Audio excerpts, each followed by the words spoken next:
পিলখানা হত্যাকাণ্ডের দীর্ঘ ১৬ বছর পর লোমহর্ষক সেই ঘটনা সামনে এলো স্বাধীন তদন্ত কমিশনের মাধ্যমে।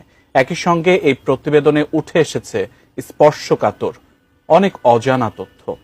কারা ছিলেন এই হত্যাকাণ্ডের নির্দেশদাতা, কারা ঘটনা জানতেন অথচ কিছুই করলেন না, আর কেনই বা সত্য চাপা পড়েছিল, সে বিবরণ এবার উঠে এসেছে প্রধান উপদেষ্টার কাছে জমা দেয়া ৪০০ পৃষ্ঠার তদন্ত প্রতিবেদনে। পিলখানার এই প্রতিবেদন নিয়ে বিস্তারিত জানাচ্ছেন শেখ ফরিদ। পিলখানা হত্যাকাণ্ডের জন্য বিভিন্ন স্তরের মোট ৪৯ জনকে দায়ী করেছে স্বাধীন তদন্ত কমিশন।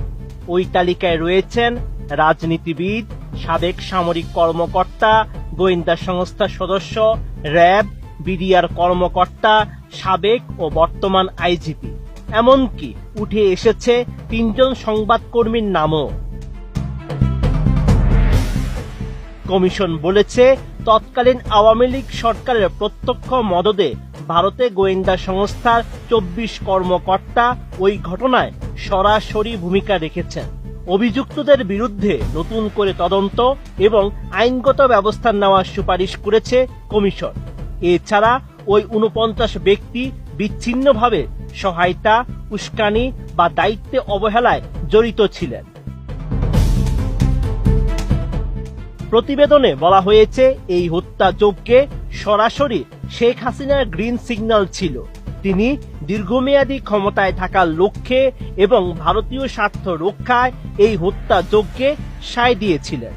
এছাড়া পিলখানা হত্যাকাণ্ডে ভারতীয় গোয়েন্দাদের সংশ্লিষ্টতার ইঙ্গিত পাওয়া গেছে। ভারতীয় পক্ষের সঙ্গে বৈঠকের পর পুরো পরিকল্পনা চূড়ান্ত করা হয় এবং সমন্বয়ের জন্য শেখ ফজলে নূর তাপসের বাসায় একাধিক বৈঠক হয়।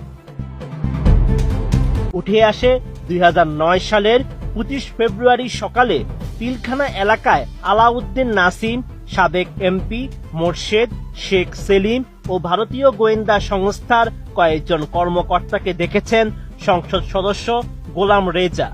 বিদ্রোহ শুরুর পর ক্যাপ্টেন তানভীর হায়দার নূর স্ত্রীকে পিলখানা ভারতীয় এনএসজি সদস্যদের উপস্থিতির কথা জানান। পরে তার স্ত্রী তাসনুভা মাহা জানান, তিনি বিডিআরের পোশাক পরা ৩ জনকে হিন্দিতে গালাগাল করতে শোনেন। একইভাবে একাধিক সাক্ষী জানিয়েছেন, পিলখানায় সেদিন হিন্দি, পশ্চিমবঙ্গীয় টানে বাংলা এবং অচেনা ভাষায় কথোপকথন শোনার কথা।